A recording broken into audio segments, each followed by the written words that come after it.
Traveling the Vortex.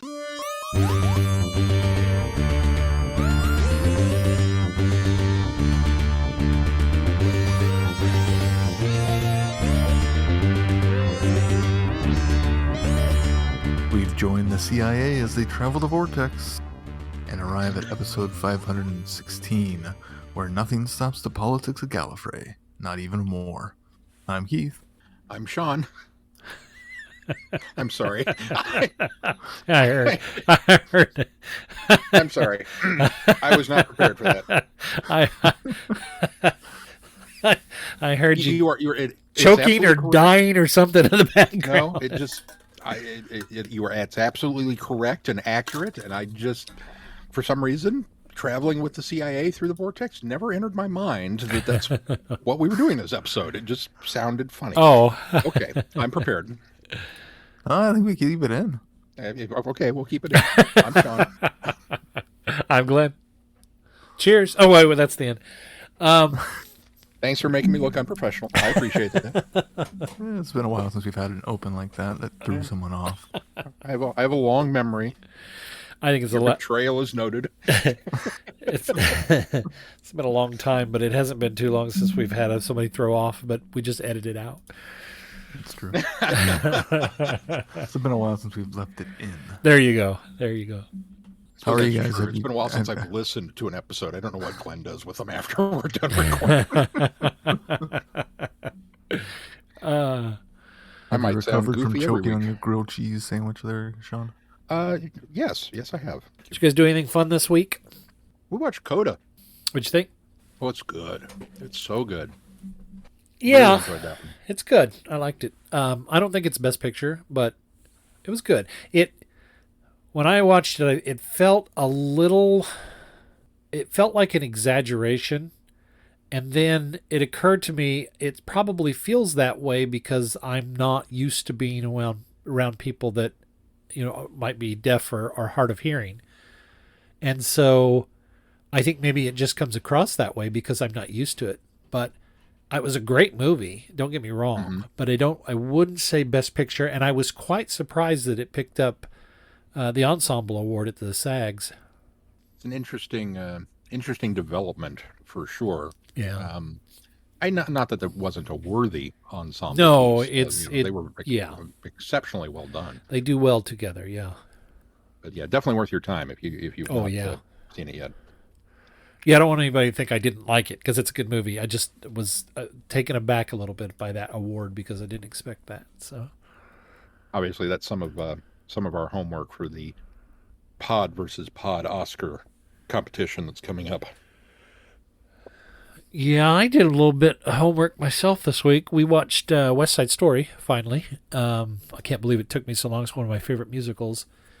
That's a good movie, man. Of course, I'm a little biased because it's again one of my favorite musicals, but I think it was treated very well.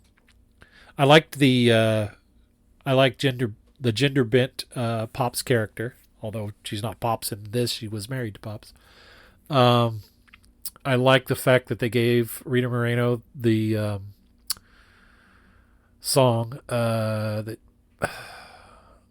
Oh gosh, the song escapes me, but it's the one after. Well, I don't want to spoil anybody for anybody who hasn't seen it. Anyway, the song she sang was not sung by. It was sung by the main characters in the original. I could not get over how beautifully shot that movie was. Yeah, and there are shots that Spielberg borrows. That he doesn't copy, don't get me wrong, but he borrows them from the original, but he does them in such a unique way that it almost polishes what it was already done really well in the first go round. He polishes them with an even better look, I think. Mm-hmm. It just, the camera really almost becomes a character in and of itself with some of the dance choreography that it just flows, and Here's an interesting factoid for you. Did you know Spielberg is the only human being to have been nominated for an Academy Award for Best Director in 6 different decades? Yeah, I think I just saw that when he got his nomination. How incredible is that? That's pretty impressive. think I did any other Oscar stuff this week. I think that was the only one we picked up this week. We're pretty far ahead of everything. Further along with a lot of stuff than I thought. I've still got 3 Best Pictures that I have to watch, but So do we. yeah, yours are different, I think, than mine. Because I've still got Nightmare Alley, Licorice Pizza, and Drive My Car. And I think you said you had Belfast, Power of the Dog, and what was the other one? And Drive My Car. Drive My Car. So there is one that we... There's one similar. I think But we're also behind on you've seen a bunch of the actor nominations, which we have not yet started. I've been trying to knock out some of the oddball categories when Mel's not around. Yeah. Because I know she's not going to care about some of those. But yeah, in fact, I've seen all the Best Supporting Actor films, and I've seen all but one of the Best Actor films, all but one of the Supporting Actress films, and I'm still missing 3 of the Best Actress films. Not missing them, but I just haven't watched them yet. This is the first year I've had as much access to these films. And a lot of that has to do with the fact that, number one, they came to streaming services a lot sooner.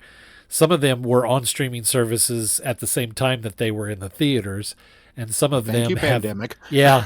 And some of them have come to video and been able to get a hold of since then as well. So it also, I think, helps that this year we've had a later Oscar broadcast. Yeah. I don't like it when it's, right at the end of February, beginning of March. I much prefer I know there were some complaints about it's such a long Oscar campaign season. It's like, no, I like having the extra time. Yeah, it gives you an opportunity to see everything, or as much as you can anyway. Keith, did you do anything? I'm in my element right now. No, we're working on preparing to get our house listed on the market. So we've been doing all of our downtime has pretty much been working on decluttering and stuff like that. Sure, so yeah. Nothing fun happening here. I guess I did finish Midnight Horizon, which is the young adult High Republic, the latest one for that. Which I hadn't read the adult book yet, so I got somewhat spoiled of kind of what happens in the bigger overarching plot. Oops. So now I'm reading that one. And the book was good, though. It was set on Corellia, so it was kind of cool to have a story set there in addition to Solo. This episode of Traveling the Vortex is sponsored by Audible. They have audiobooks, they have novelizations, and they have Big Finish. So you can go and try it for free. Here's how. Simply go to audibletrial.com/travelingthevortex. Again, that's audibletrial.com/travelingthevortex. Sign up for a free 1-month trial and dip your toe in Big Finish, and then you will be like us and know what all the hype is about. Again, that's audibletrial.com/travelingthevortex. Sign up today. Let's move on to our reviews. Gallifrey Time War. By nightfall, the Time Lords will be at war with the Daleks, formally, and we'll need every resource we can muster. Or else, what are we doing here? Coming soon from Big Finish Productions. Gallifrey Time War, Series 1. With the enemy at our gates, the people of Gallifrey need to know we're defended. The security of our world depends on there being some secrets. Negotiations are delicate. We have people with lifetimes of experience who can deal with this.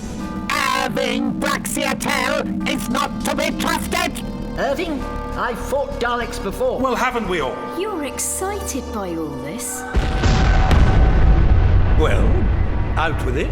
Don't keep me in suspense. We all know why I'm here. We need you to recover something for us. Or, more precisely, someone. What do you want from me? We were sent here by the Time Lords. The Time Lords? Yes. But as I told you, the Time Lords killed my family! Open your eyes! The Time War will lead Gallifrey to destruction as surely as night follows day. The Matrix has been warning us for decades. Romana, this is the end of our fight. The Doctor has abandoned us, and perhaps, much as it pains me to admit it, he knows best.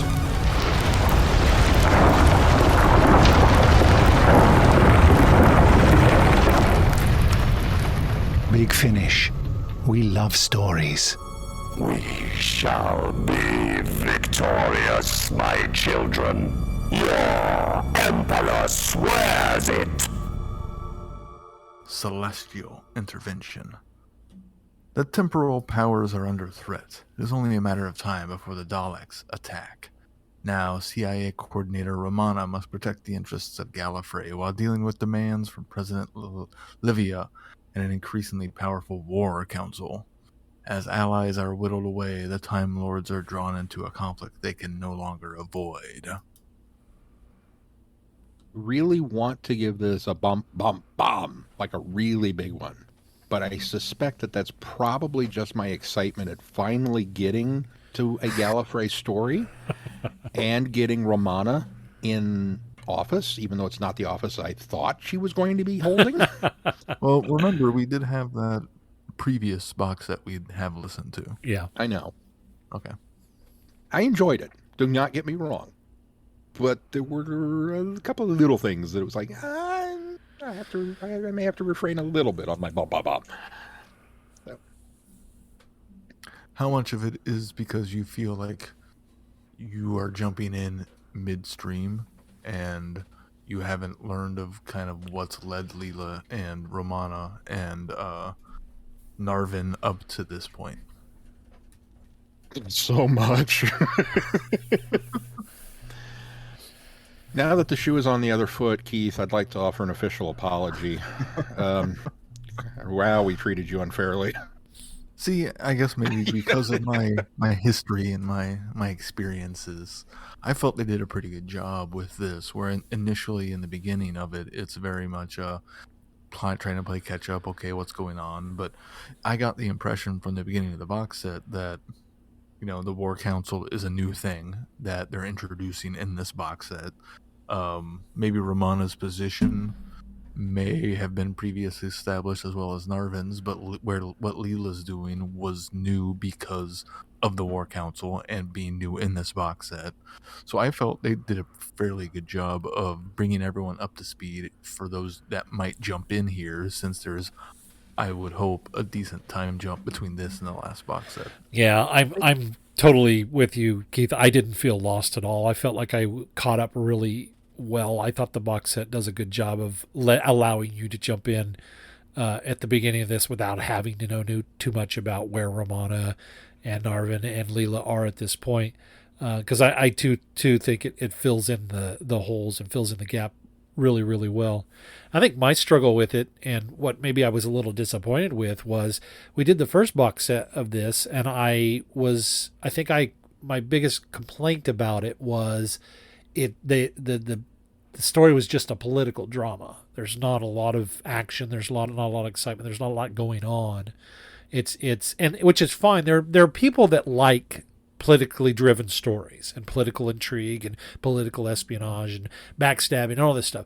And that's fine, but I don't like that kind of story. And I was hoping that these had advanced away from that at least a little bit. I did expect there to be the politics. We are talking about Gallifrey and the Time Lords. But I did expect a little bit of that. But I felt like they got really bogged down in that again. I kind of felt like one of the things also that troubled me is Leela does this. She's almost, how do I describe it? She's almost a little too pushy. She doesn't seem to have very much empathy for other people's situations. She doesn't seem to have much compassion, and there's a little bit of unevenness because at one point it's, okay, send Leela in there to find out what's going on. Oh no, Leela's been captured. We got to find out we've got to help her. And then it turns around and it's, oh gosh, well, we've got to get in there because I want to see what this is. And then we're back to later, we can't leave Leela. And so I know that she's wanting both things, but it just at one point in the story felt very uneven, like her drive was to save Leela, and then her drive was to find out what was in there, and then her drive again. It was almost like you should have picked one or the other to focus on. You still would have gotten what you needed to do and get in there and see what the War Council was secretly working on, but you could have kept one goal or one ambition or something that was, one necessity, and not turned me off by thinking that you were being selfish, I think was the problem. And maybe Leela has gone down this path to this point. Huh? Or Romana, sorry. Yeah, gosh, I kept calling her Leela. Yes, Romana is who I'm talking about. Lala, that's why it was confusing. Okay, yeah, sorry. Every time I said Leela just a little bit ago, other than, it was Romana. But Romana, I felt like she just had no empathy sometimes for what was happening. She had no empathy sometimes for Narvin's concerns. She just kept pushing him. So that was I thought the story was good, and I think it's an interesting setup with where we are going with the war and why there is some issues with the Time Lords at this point in the Time War, and it explains right now. It already explains why the Doctor took the actions that he took, and this is early days. So I liked that, but that's why I can't give it too much of a bump, because I think it's a good story, but I just kind of felt like it was a little uneven with the characterizations.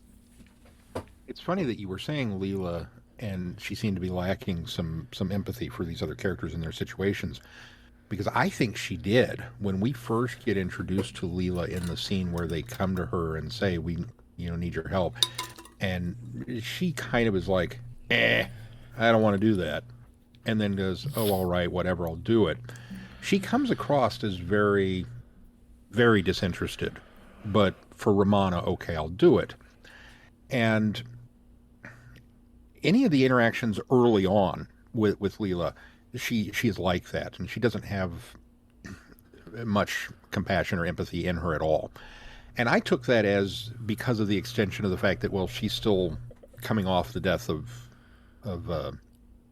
what was her husband's name? She's still coming off the death of her husband in the last set.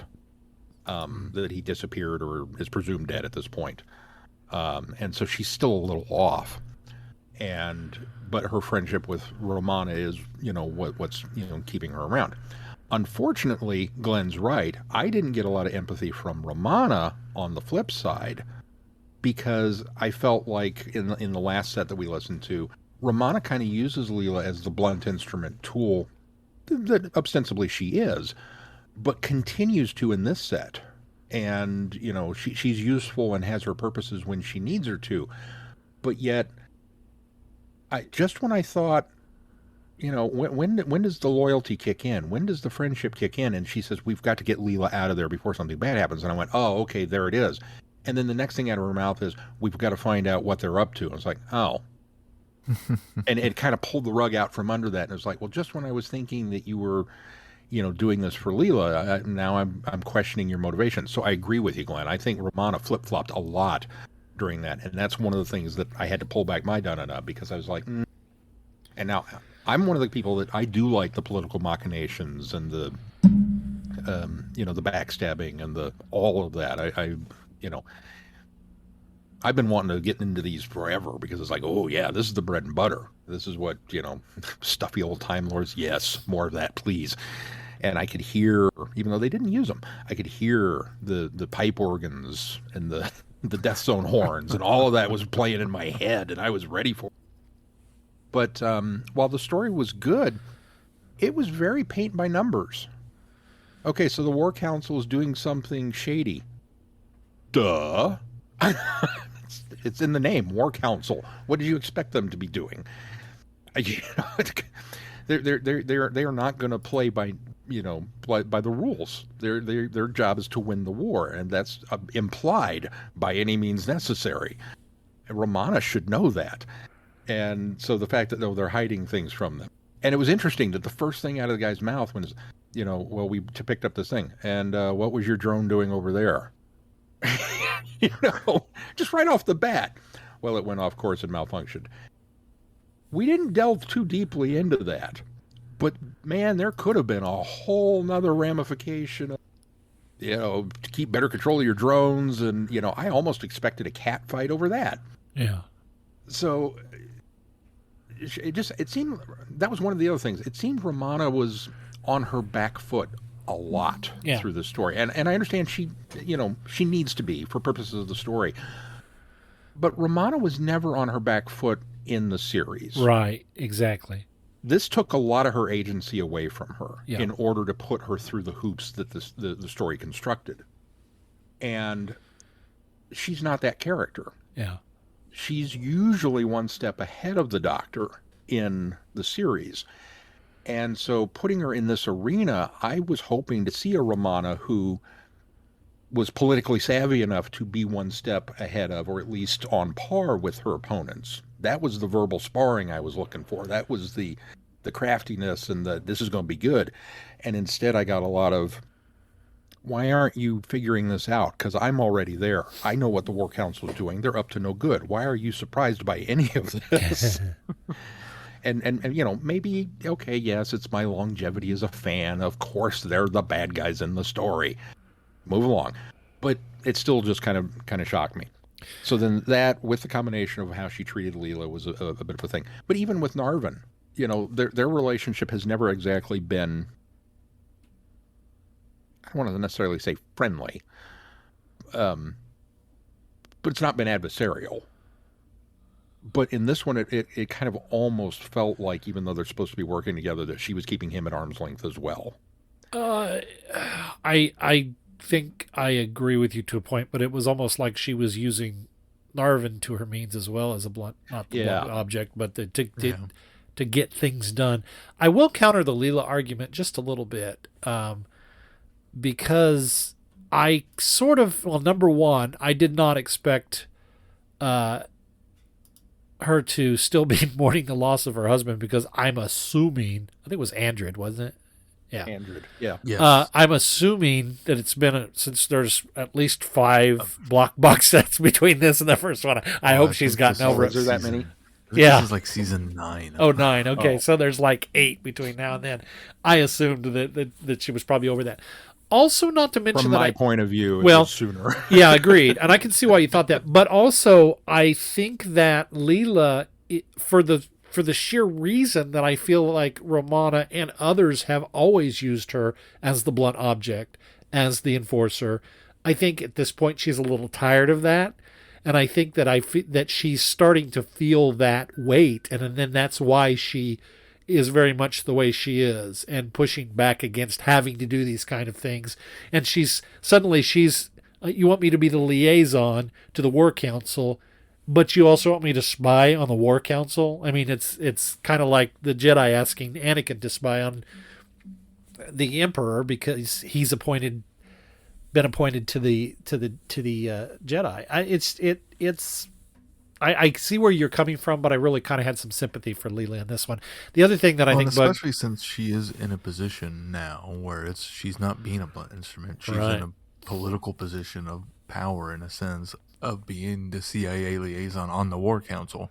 That's a position of high trust and et cetera, for her to be in. That is more than just a blunt instrument. It takes finesse, and so obviously she has grown as a character to get to that position, but nobody treats her that way, and even the writer to some extent doesn't treat her that way, because there's a lot of, even this long, of her feeling like it's still the Leela that walked off the TV show to Gallifrey, when in theory she has been here for who knows how long at this point. That part of Leela didn't quite sit right with me, in the fact of she's still talking about, well, I'm a warrior of the Savatine. Right, yeah. I understand her honoring and remembering her roots of where she came from, but to have it so still heavy-handed, it's like almost like the writer, this is the character we know from the TV show, and she hasn't grown, so this is who she is now. It's a bit lazy on the writer's part. Yeah, that works for me as well. Something else too, put it that way. Something else too is Narvin was frustrating me, because you're sending Leela into this, and she has reservations. You're assuring her, no, everything will be okay. We've got it. And then all along, things keep going wrong. And I think quit making it sound like you're in control when you're not in control. And clearly Leela knows you're not in control. So stop treating her like that. That was around that, I thought Narvin was really good. But that part in the story just made me furious at him. The code to the door not working. Well, and the drone. And we're still working on it. Yeah. What do you mean you're still working? You've sent her in there and you don't have the code unlocked yet? We've almost got it. Stand by. Narvin to me has always been kind of that bumbling, sort of not quite fully up to speed, kind of not quite in control character. So that felt a lot in that line to me too. So it didn't bother me as much. Okay. I don't want to make it sound like it wasn't a good story. I liked the story. It wasn't as good as some of the stuff we've listened to recently. I did have a few issues with it, but overall it was an interesting story and a good setup to, I think, what we're going to be dealing with on Gallifrey with the Time War.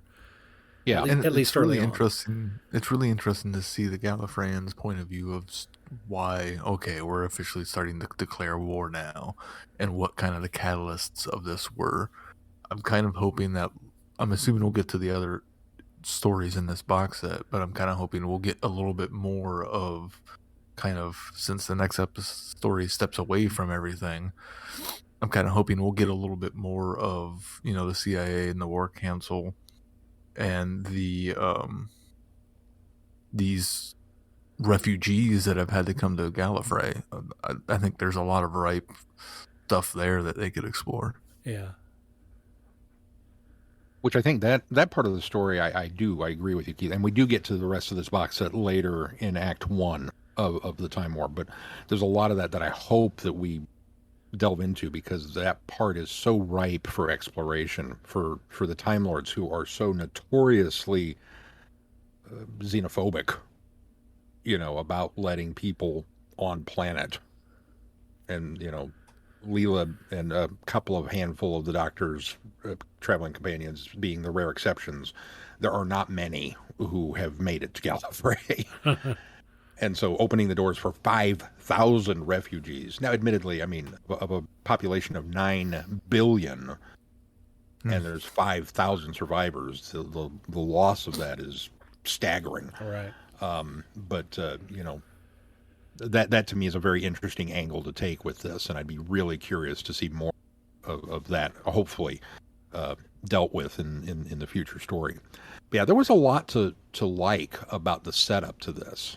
The couple of nickels with the characters aside, I liked the story, but it was those little niggles that were like, nah, not quite a home run. Well, and the other part of it is the fact that it's the start. It's the beginning of the Time War. It's the beginning of a box set. It's the beginning of everything, essentially. It's that we're done with. We're ending the prelude and starting the beginning. So it's also hard to give the beginning of something a dun when it's not fully self-contained story. And I think we're gonna have some of that going forward. Just in the fact of, okay, this is the beginning stages of the Time War. While this individual skirmish may be over, obviously the overarching war is still going. So it's going to be interesting to see how they handle a lot of it and making them feel like encapsulated stories as opposed to one big arching story. It's an interesting transition piece as we kind of wind down the prologue and wind up into the actual declaration of war, which we do get in this. Which that was the other thing that I thought was interesting, is how foregone a conclusion it was to everybody that we were pretty much already existing in a state of war. We just hadn't said it yet. Yeah, I think it also I think it also lends to the era of deniability, or they were in self-denial that it was happening. I think to that point, I think well aware that it was happening, but still trying to convince themselves that they were not at war. And so, yeah, I agree that it was interesting that they finally, there's that realization of, okay, we'll make it official because we're already at that point. Hello, fellow time travelers, and welcome to the Doctor Who Target Book Club podcast, the only podcast to discuss, in story order, all the Doctor Who novelizations. My name is Tony Whitt, And every 2 weeks or so, I'm joined by a 2 to 3 person discussion panel, including our so-called expert who's been a Who fan since 1979. That would be me. We also get the views of intermediate, casual, and novice fans who either have never seen the show or who have never read these books until these podcasts, including Dalton Hughes and Allison Fitzsafried. You can find us on iTunes, Stitcher, Spotify, or wherever you find good podcasts, or even ones like ours. You're listening to Traveling the Vortex, a Direction Point podcast. Well, let's move on to the next one, because it does take a different approach, and I was very grateful for that, actually. Soldier Obscura. Braxiatel has always planned for contingencies. As hostilities escalate, he takes Ace into a deadly region of space-time, the Obscura, to locate an ancient research station. But Ace is about to learn more about Irving Braxiatel than anyone should know. Some soldiers are ready for this fight, but some will not make it through the first round. This is another one that I want to give it props, and yet I'm not sure. I'll give this one a bump, because I thought this was a well-crafted story. Now, that being said, I can see why for you, based on your explanation for the last one. I fortunately have a little more insight. Keith's got even more insight with Brax, but just to catch us up on Ace's story, her timeline, as we know, is very complicated. But but it is widely accepted that the Seventh Doctor at one time had her on the path to go to the Prydonian Academy on Gallifrey and becoming a Time Lord. And I'm assuming that we're at this point where she is done with the Academy. She's still under the wing of Brax now, and she has been commissioned by or joined the Celestial Intervention Agency, and then obviously that's where we're at this point. And so I went into it going, okay, I sort of know this. A lot of that Ace story comes from the Virgin New Adventures, which I think I'm a little more familiar with than you guys are even. And there's bits and pieces of that I think spread out through Big Finish that we'll eventually listen to as well. Brax still is a little more of a anomaly for me because I don't know that much about, other than just what I've read in passing, that he is the Doctor's older brother, allegedly, and he's had a lot. His timeline. If we think that Ace's timeline is complicated, his is way more complicated because he actually is he's considered a paradoxical character. He has a lot of different versions of him, and there's interestingly enough, it's very much cataloged by the wiki very well, and I mean they make a good job of connecting all of the dots and making it all work. But I knew that he was the brother of the Doctor. I knew that he had been in Gallifreyan politics a lot. I knew that at one point, because if you remember right, and I think he's probably in more Gallifreyan, and Keith will test this, but if you remember right, he's the one that was responsible for the data bomb in the Matrix that was supposed to expose the cover-up. And so he was responsible for planting that bomb. And then they ended up changing the events, and so it didn't end up having to happen and all of that, and I don't remember everything about that. But we've had him before. I think we've had name drops in some other audios as well. Yeah, he's been in quite a few audios. Yeah, a lot of the time, the Gallifrey stuff. So and I figured you probably had a better grasp on him from the Gallifrey stuff. But even his early Gallifrey stuff, this is a different version than that one because there's things that happen between Gallifrey and this, according to Wiki. And anyway, it's very complicated, but I knew sort of that he was back in the graces of Gallifrey, and I also figured that they're bringing back every Time Lord at their disposal, and he would be one of them. Mm-hmm. And it looks like the actor who plays Brax in this one has done it in most of the audios. Miles Richardson's done a lot. It's the same incarnation at least. I think even in the his look they have used in some even like comics and things like that they've done and artwork that they've done of the character are based on Miles Richardson. So yeah, I think he was originally introduced in the Virgin New Adventures, and he has a lot of adventures with when that series spun off into the Bernice Summerfield books when Virgin lost the license and they just started doing the Bernice stories. He was carried over into those as well. So he's had a lot of experiences with Bernice Summerfield as well.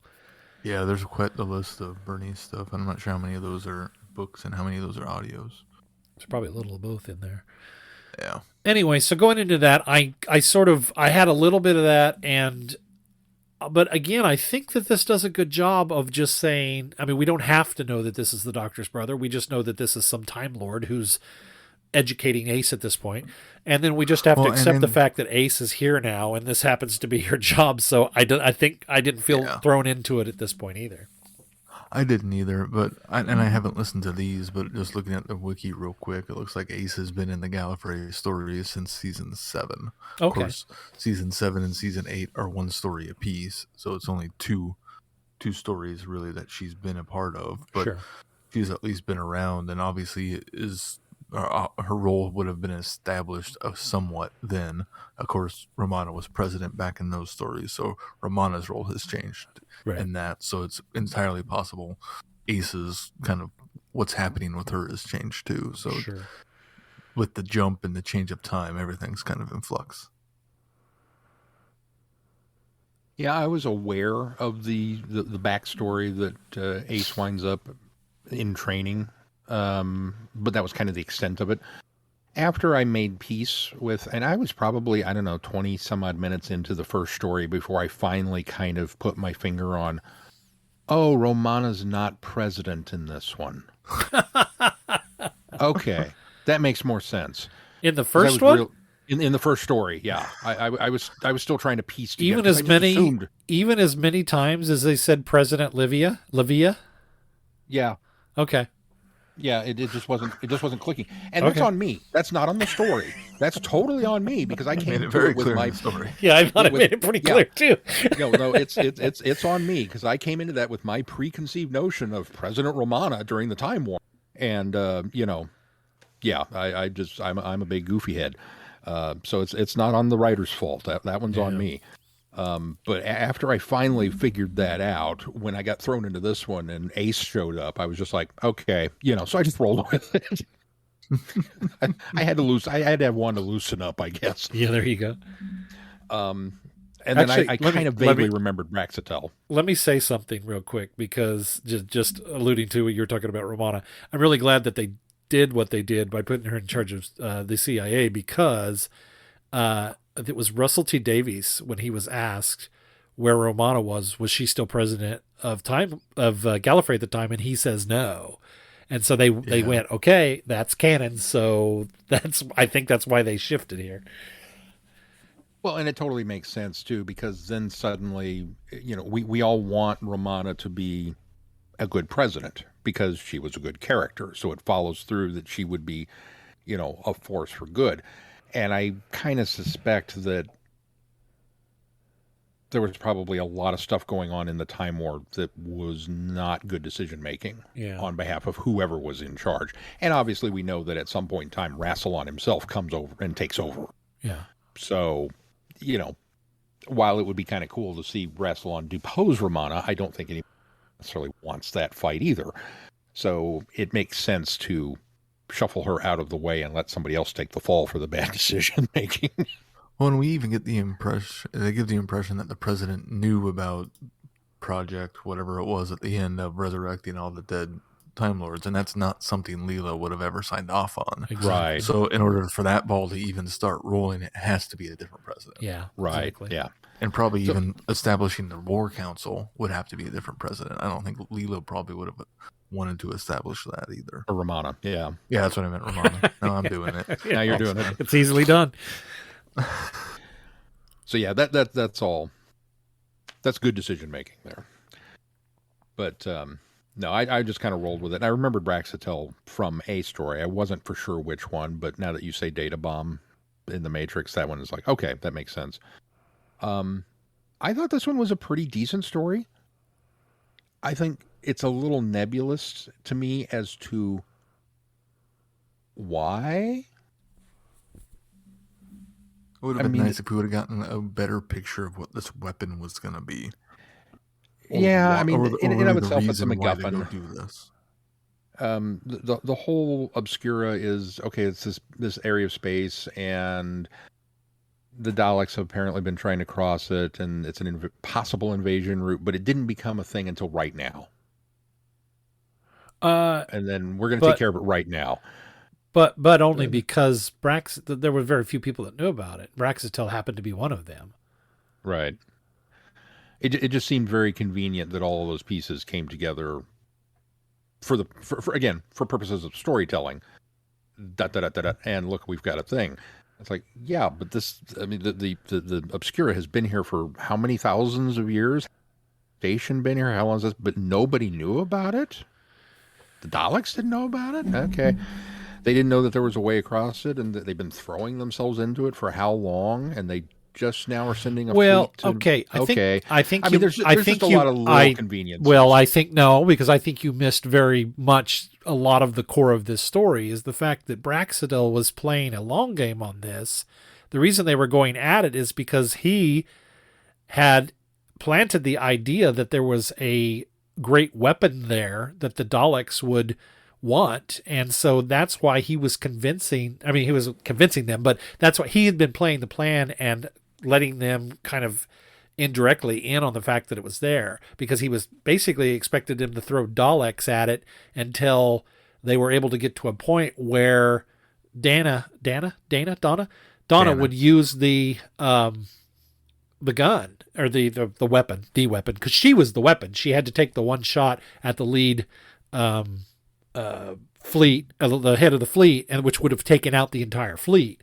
But unfortunately, she couldn't do that, and so he had to revert to plan B, and then obviously C as well. So it falls apart on him, but it was all a setup, and I think the fact that it was the Obscura was irrelevant because it was, yes, a MacGuffin for the story, but also it was a MacGuffin for his story to get them set up into the situation that he needed them to be in order for them to be taken out. And so he was manipulating this whole time of this chain of events. So the weapon was real. The Obscura was the MacGuffin. Well, the weapon was also a MacGuffin, but the weapon was not something that we expected. The weapon was not a physical weapon. It was Dana's ability. Donna. They kept calling her Donna. Donna's ability. I know it's not Donna, but Donna's ability to use the weapon that they have to take a shot that would have taken out missile. Yeah, that missile, whatever it is. And so she was the weapon.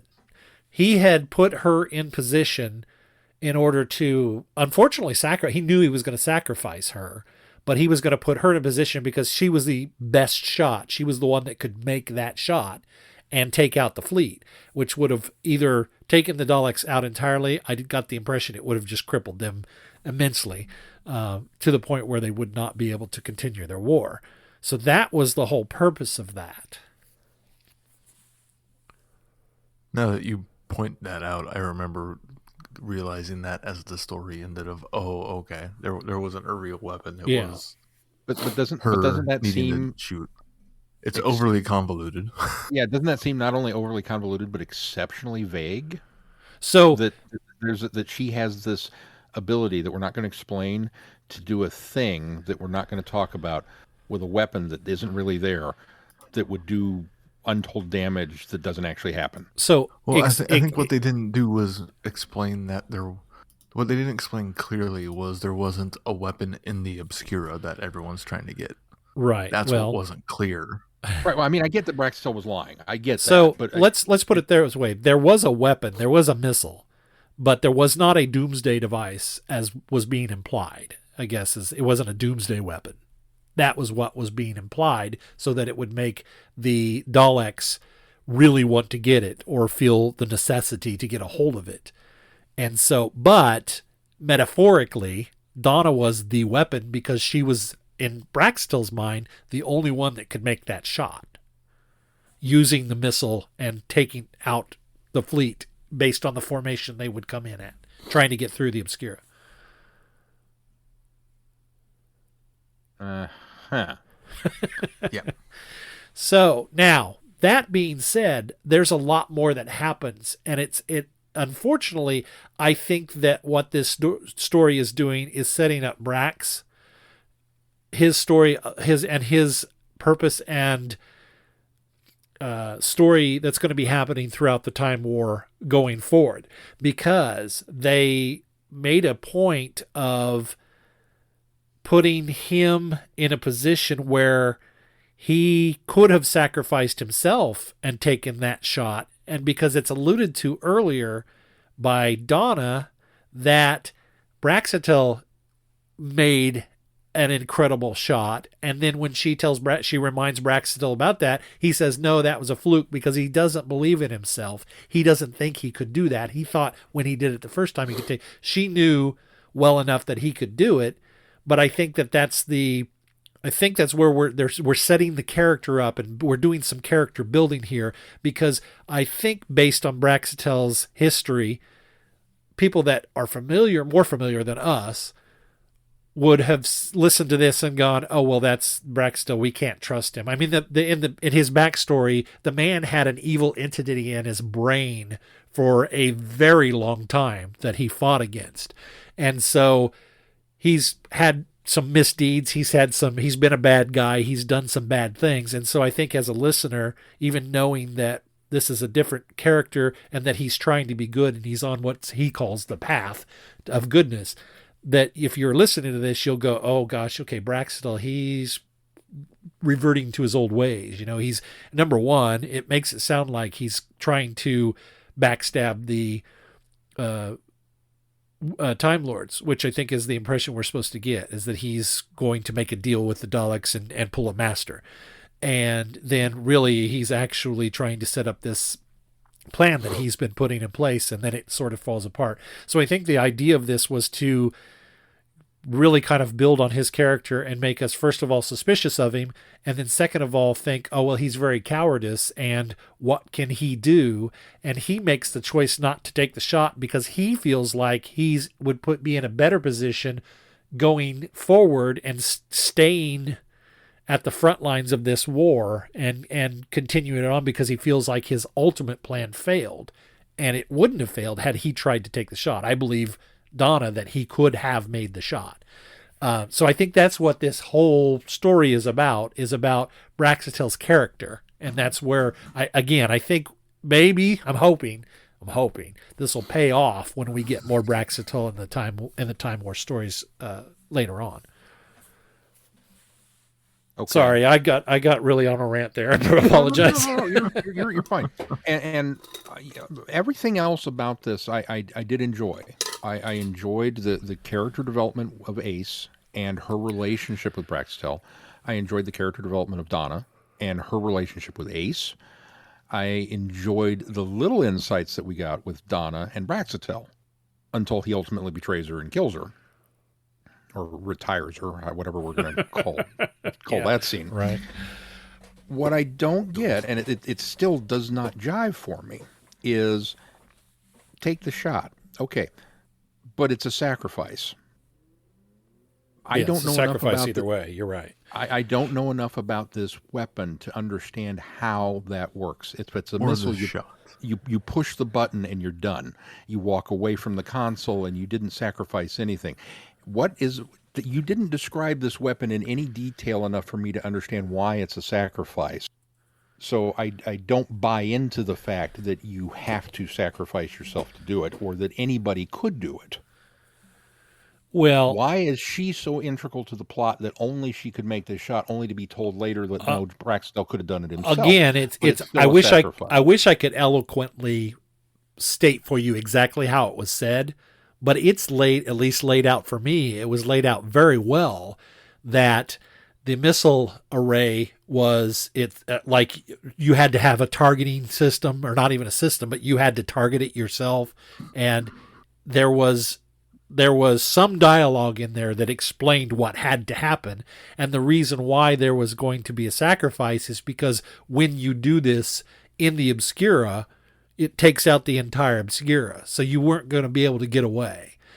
He did it in such a way where he took out a few ships and then was able to delay things, what did he say, 7 seconds or whatever, enough time, 7 minutes maybe it was, I don't remember, enough time for him to get to the TARDIS. So he took what you could look at as the coward's way out, or as the, not necessarily even the coward's way, because he in his mind is building up that he did something noble because he has to survive so that he can continue the fight. Okay. Yeah, because they talk about taking down a whole flock of bats with a single shot. And right. That's essentially what she was going to do with this missile and the Daleks. Now, exactly. Why she wouldn't survive that wasn't clear, other than, the idea that the Obscura would no longer be there. Okay, I guess I totally missed that part, that the Obscura wouldn't be there anymore. So I will have to go back and re-listen to that then to hear that, because I totally didn't get that. Well, I still think it's vague enough that it doesn't jive for me. I think you would be listening for when he talks about it would, let's see, it said taking out the fleet would also take out the station, I think is what the line is. And they're on the station inside the Obscura. Well, then it's a crappy plan to begin with. I mean, move that TARDIS so it's right next to the button. Yeah, I mean, well, that's a good point. That's a very good point. I can't argue that. You do it with 7 seconds to spare. Why you don't have extender arms or antenna probes or I don't know. Tom Baker would have figured something out. He would have. I don't know. There's a lot of. That's the part of it that I get tripped up on. Sure. I like I said, I don't mind that Braxtel's telling this big lie, and that's the other thing is without having his backstory and knowing the ins and outs of him with a parasitic brain and being a bad guy and all of that stuff being dropped in the middle of just here's this guy. Yeah. I get that Braxtel's not to be trusted because I don't necessarily trust him, but I never for a minute thought he was actually teaming up with the Daleks. No. I don't buy that. You either have to be completely evil from the get-go or completely brain damaged from the get-go to think that you can team up with a Dalek. Let's be fair. I think it was than being able to buy into that too. Yeah, right. and let's be fair. I think that's the implication, but there's not based on the way these kind of things work out. I too thought, okay, he's not making a deal, but he's not playing all of his cards yet, and so he's got another plan. So yeah, I think everybody, I think anybody listening to it would get that. So I never bought that he was really, making a deal with them, but he was luring him in for something. The fact that he didn't let Ace in on it, okay, so he's playing him close to the vest, and he's got something else in mind. All right, well, let's see what this is. Well, what it is he's got this grand master plan that involves apparently killing her and blowing everything up, but it didn't actually work, but we're going to do some of it anyway, and yet he could make it out. Right. That's a crappy plan. Well, it was way over convoluted than that you could have done something way different that should have worked better. There's more to it. That's my take on it. There's more to it though, because he did not anticipate the one Dalek that got through and survived. He didn't anticipate it happening that soon. And so I think that's part of that, because that was the first thing that threw off his plan, because he talked about he felt like he had when Ace goes in there and he's in the parlor having tea and she's like, I thought you were doing this, and he's like, well, we've got a little time, but at some point the timeline gets sped up because he realizes I don't have as much time as I thought I had, and so that also. Well, he didn't plan on wasn't his aging. Well, that's true too. That was the other thing. I'm not saying that he was not didn't have some. He wasn't fallible here, because he was greatly, because yes, he didn't anticipate Donna losing her ability to be able to take that shot, and yeah, exactly, aging the way she did. He also was 13 years late. She thought he was going to be there sooner than that. Had he had been on time, it might have turned out differently. Yeah, right.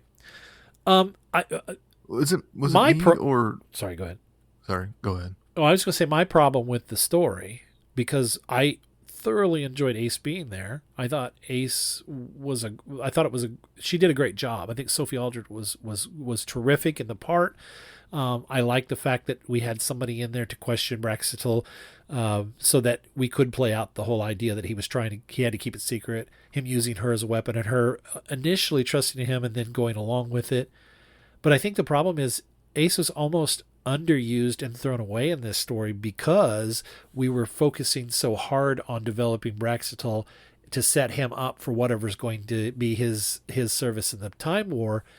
But Ace, it's almost now, knowing that she was in 2 stories before this, I feel a little better that this writer decided we've got to get Ace out of here before the Time War actually happens. And I think that was the intent. And maybe that's why it feels like she was wasted and then shunted away. To me, because but I feel a little better that she's had a few stories, because I think what happened is they had a few stories, they decided we're going to do the Time War, and they decided, well, maybe we shouldn't have Ace around for that. So, but that was my issue with this story, was the fact that I felt Ace was sorely underused. Yeah, I had that complaint too. I was looking forward to Ace, because Ace would have pushed the button, right? Well, she says it too. She says she would have done it. Didn't give her the chance. And she probably could have taken the shot. Yep. Did you guys listen after the music, right? The after quote unquote credits scene. So at the end of the story, it makes it sound like I think they're implying that he kills her because she can't be a witness to this, or because she listened in, she opened the comm and was able to hear every part of the conversation they had with Donna, so she knew exactly what was happening there. And so when he decided, they have that back and forth at the end, and then he decides, well, I can't let you let anybody know. And I think it's supposed to be implied that he offs her. So then after credits, when he drops her off and her memory's been erased, I thought, oh, okay, that's kind of a neat way to make us think that that's what happened, and then at the end go, well, actually, because in fact they report her as one of the Donna and her as one of the casualties to Romana back on Gallifrey, and so the leaving at the end, and I thought it was neat that when she hears the TARDIS dematerialize, she sort of thinks, oh, could that have been? So I think he must have erased her memories, maybe back to her adventures with the Doctor. So she remembers all of her adventures with the Doctor, but she probably doesn't remember anything that she did as whatever her agency was on Gallifrey. What's clever is it sets up her being able to start a charitable Earth. Yeah, so there's exactly one of the reasons why I picked the book up, because something I had read indicated that the charitable Earth does take place after takes place after this, and that this book, in fact, starts off with her waking up. Oh, it's almost that scene in the Doctor Who season 26 trailer, where she's standing in the building looking out over London, and there's a sign on the door that says the Charitable Earth, and so it starts there. And I think the story, actually, this particular book is supposed to sort of make sense of her complicated timeline. It's supposed to, she gets to see all of the different versions of what could have happened for her. So one of the reasons I picked that up and started reading it, because I assume this is where that sort of right after picks up.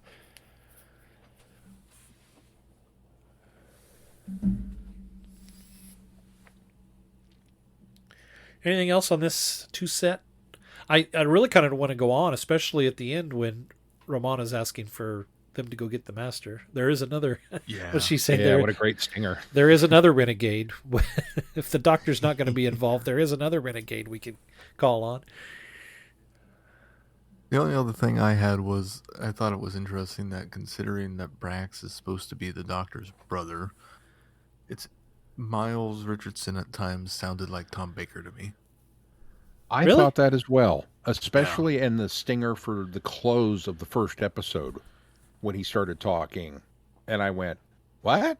Really? And then Ace started talking, and I went, oh, no, they wouldn't pair those two together. And I had to go and look up who this person was. Fourth Doctor, Tom Baker? Yeah. Yeah. I didn't get that at all. Not when Sean was talking about it, more in later on in the actual second episode. Oh, wow. Once I knew who it was and I got used to the rhythm and cadence of his speech, then I didn't hear it as much. But initially, I totally thought that was him. Well, and there were, like, if I took a break, like, I'd get out of the car, and then at the end of the day, I'd get in my car and drive back home, and he would start talking. It would take me a couple seconds to remember, oh, yeah, that's not Tom. That's Braxy. It almost, at times, sounded like he could have been an impersonator before they got Tom to do it. Huh. I don't think he did, but he could have. Yeah. Well, I didn't get that at all from him. I didn't think he sounded anything like Tom, but I'll take your word for it. At least it wasn't just me. Sean thought so too. He did play. He did play Dougie Cabinosh or Douglas Cabinosh in Downtime in the video. In fact, he's done a lot. He did a lot of the direct-to-video. He did Mind Game, Draconian, the Mind Game trilogy, Deimos Rising, White Witch of Devil's End. They all say, who is Doctor Who? Do you collect Doctor Who? Do you have Doctor Who items and you don't know you collect Doctor Who? For all things in the Doctor Who collecting world, tune in to the Doctor Who Collectors Podcast, a Direction Point Network podcast. I am Larry Van Rosbergen, your host, and I have been collecting Doctor Who for 40 years. With popular features like collection protection and the most outrageous offer, we have a lot of fun. Available anywhere you get your podcasts. You're listening to Traveling the Vortex, a Direction Point Network podcast. There's also the other thing we were going to review. Oh, let's talk about that. I forgot about that. We talked about it right before the show, and I had already forgotten about it. Yeah, let's talk a little bit about... rushing us along. Let's talk a little bit about the episode... which one was it? Was it 5 or 6? 3. Oh, it's episode 3. Episode 3 of the newly animated Web of Fear. What was your impression? No, sir. I didn't like it. No. Oh, I would rather watch a reconstruction. In fact, I will not pick up the DVD because I did not like it. In fairness, this to me felt very much like they were in the process of animating it. Like maybe this was an animatic that they were blocking the stuff and showcasing how things were going to be put together. And then maybe the word had come down from BBC that, okay, we're done with animating these. We're not going to do it anymore. And they were like, well, we've already started this one. And they said, well, just go ahead and release it as is since you've already got that far. Let's call it good. That's really where it felt like this one fell. And I don't mean to besmirch the work that went into it, but it really felt unfinished. Yeah. It was not fluid. The movements of the characters were not polished. They were very jerky. They were crudely animated, at least compared to what we've seen in the past from any of the different animation houses that have worked with Doctor. And you know me, it's going to take a mighty accomplishment to unseat Reign of Terror as the worst of animation. But by God, you managed to do it. Because this was just I'm with Keith. I won't buy this one. It felt and looked like they were using the graphics card from a Nintendo 64. Yeah. And it could be because it was just animatics and storyboarding and whatnot. I don't know. If I knew that, I would maybe cut it a little bit more slack, but I just can't. Even, I even switched between black and white and color halfway through to think, oh, well, maybe it's better one way or the other. I did too. And it didn't make a difference. Which is a shame because it's such a good episode and such a good story and such a monumental episode and such a good story that it deserves a good animation. And now, unfortunately, I don't think we're going to get it.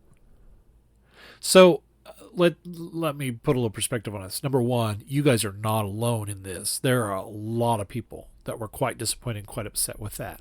I personally wasn't that bothered by it because I all along knew that they were only animating one episode. That was the intent. They were never going to go animate the entire series. This is the one that they waited on to make sure they could, if they could possibly get that one episode that they believe was the one that was stolen when Philip Morris retrieved these.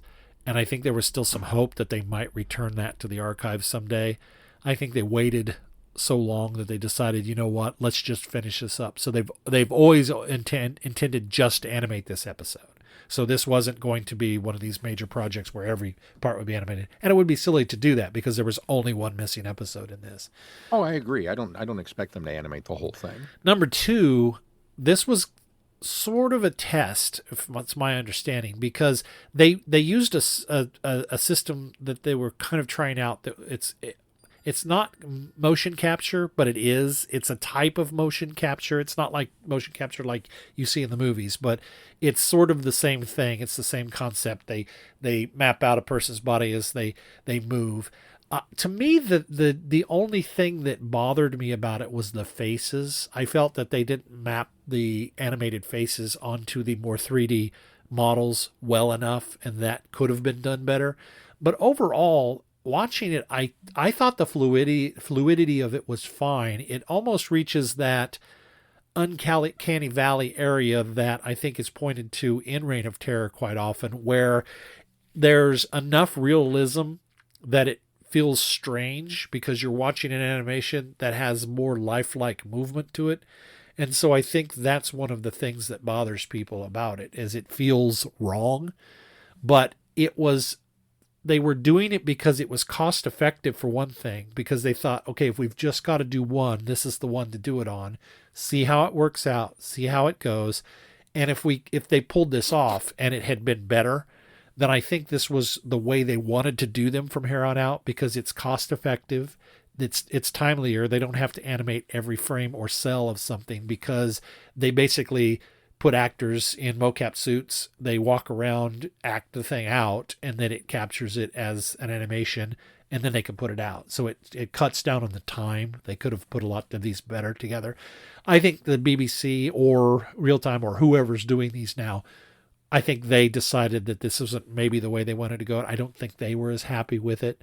So this is where this is at. It's nothing that was intentionally done poorly. It wasn't something that was, I didn't think it would yeah, but it wasn't something that a lot of people's complaint is it feels like it's sloppy, like they just threw it together to give us an animated episode. And I don't think that was their intent at all. I just think it didn't work out as well as they wanted it to. So, but again, I'm not bothered by it. The facials, the face was, for most of them, was pretty jarring and poorly done. But I think, again, that's because they're mapping these animated images that they've drawn over these live action type models. So that didn't work well. But I thought overall the movement was fine. I thought the mapping of the bodies was good. I would have liked to seen this had they been able to animate it better. I think that this would have been cool, but I just think they sort of missed the mark on it. See, and I guess I felt like more like the movements didn't feel natural. They felt much more wooden, much more stiff, even more so than the cardboard cutout dangling arms and legs that we were having in the other store and animations.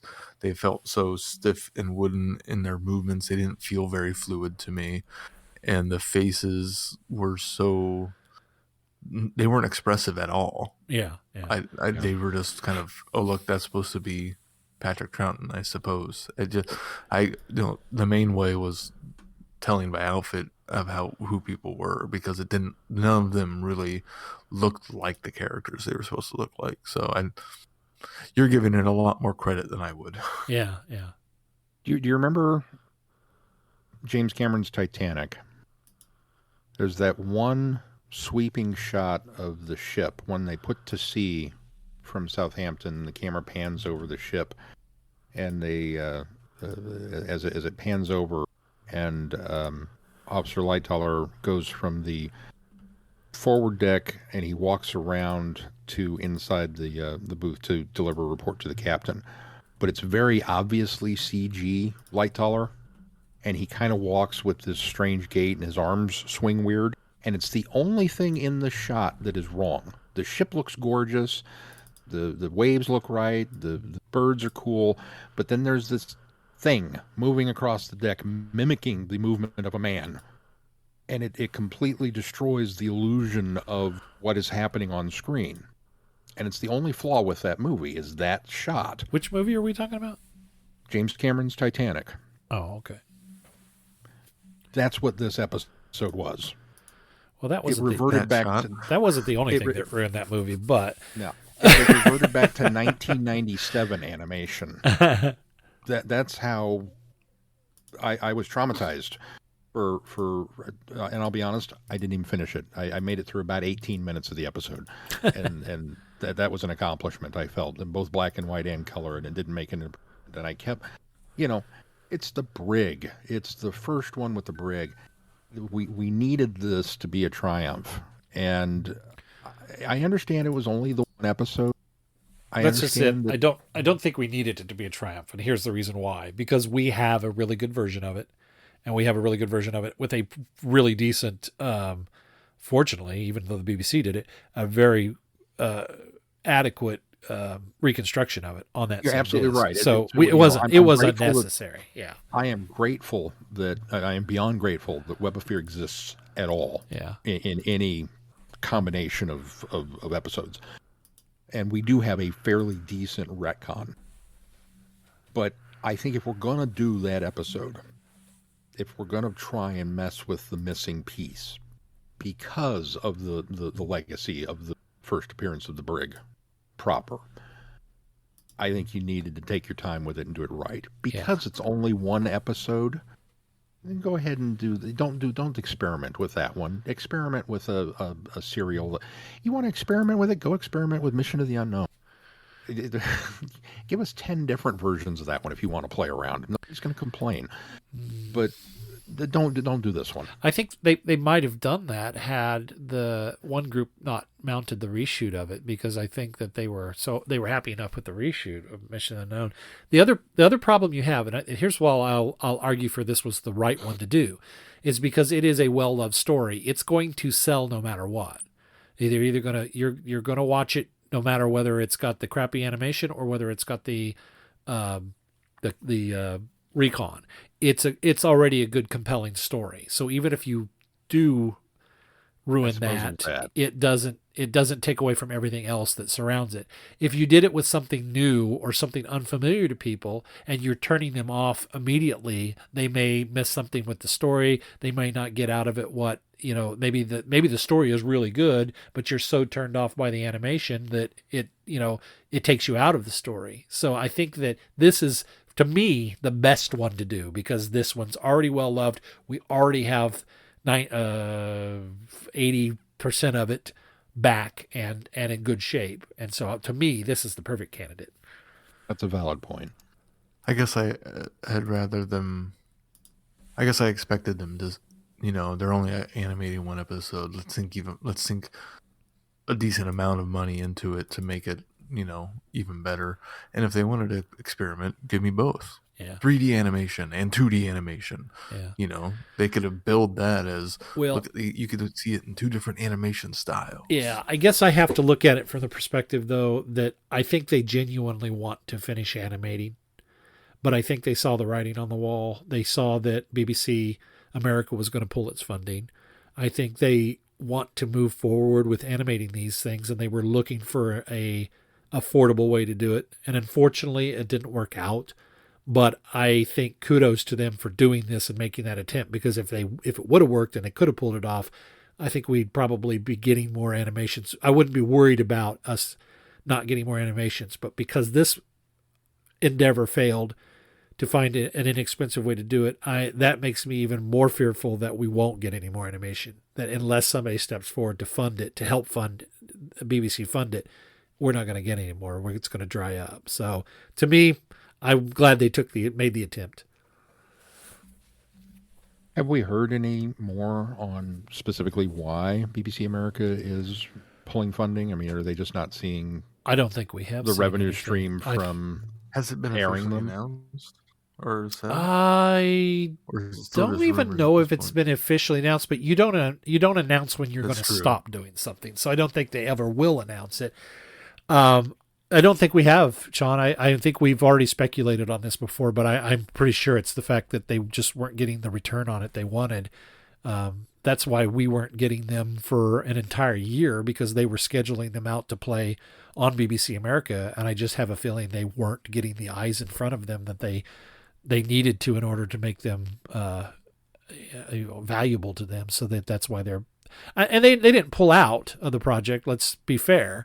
They set up a contract for so many, and then depending on how it went, they would extend that contract. And so that contract's running out because they just weren't, it was, maybe diminishing returns. It's not for them. renewing the contract. Exactly. So, Although I don't think they executed their end of the contract very well. Waiting a year when you Americans, if they want this and are tech savvy, they're going to go to the internet and they're going to find these stories. That's 100% accurate. So if you get them on TV and on shelves close to the same time it comes out in the UK, you will get your return on investment. That's 100% accurate, because the people that really are going to watch these are the fans. And yes, and the fans are you might get some other viewers as well, which is a happy pickup if you do. But you're right. If you don't even have the fans waiting a year and they're going and finding it, online or buying region-free copies on, on Amazon or whatever, just so that they can have it sooner. Yeah, exactly. They did shoot themselves in the foot on that. I'm not supporting them. I'm not backing them up because of that, but I do understand why they're pulling out. Yeah, I just think they could have gotten their return on investment had they been smart. Yeah, absolutely. And it's really interesting considering so much of the home video industry has pretty much foregone the day and date thing with different countries and different markets. Yeah. It's pretty much day and date everywhere. Yeah, regions blocking has not been a thing much anymore. That's all but evaporated. Yeah. But here, Doctor Who is still a slave to this thing. Well, again, that's not BBC's fault. I'm sure they would do. They wouldn't region block, but because BBC America, their investment is not in video, their investment is in television. And so, unfortunately, they also have the say to say, well, until we air it on television. I suppose there's probably an argument for, I don't think they needed an entire year, but I think there's probably an argument for planning, scheduling, and things like that. You probably schedule so far out, and so you can't just, okay, we're going to drop it in here. You kind of have to plan for it. But I think a year, I'm giving them a little bit of credit, but I think a year is way too far out. Yeah. But there's also the streaming aspect of things. They could put it on their streaming service and get views and subscriptions that way too. Yeah, but BBC America isn't focused on streaming like Paramount and Peacock, and that's not their focus right now. And so, but that's the only place you can watch Orphan Black. Well, it is right now, but unless you go buy the DVDs, right? Stuff. Well, but my point is, Keith, is their focus is television because that's where their revenue is. Their revenue is not on the back end with streaming yet. Now, when they figure out a way like everybody else has to make streaming be their bread and butter, then yeah, it would make sense to put it there first and make an exclusive. But right now, I can get the BBC America app, and as long as I have a cable subscription to cable somewhere, I can watch the shows on there for free. Oh, okay. As long as I have a Cox subscription, I can log on to BBC America. So they're not making any money from me that way. So that doesn't even work for them. Now, that being said, everybody's going to cut out the middleman. Cable's going to be a thing of the past, just like networks are eventually going to be the thing of the past, and everybody's going to be streaming everything, and everybody's going to have control of their own content. Eventually, that's where we're going. But that's a whole nother rant. A whole nother can of worms. All right, Sean, now what do we have coming up on the schedule? Well, now that we've opened that can of worms, we're going to put it away. Okay, so coming up next, we are officially pointed out for the following through the prologue now of the Time War and Time Lord Victorious, which we spent the last part of last year working through all the Time Lord Victorious materials, would nestle in quite nicely, theoretically, after the stories that we reviewed today.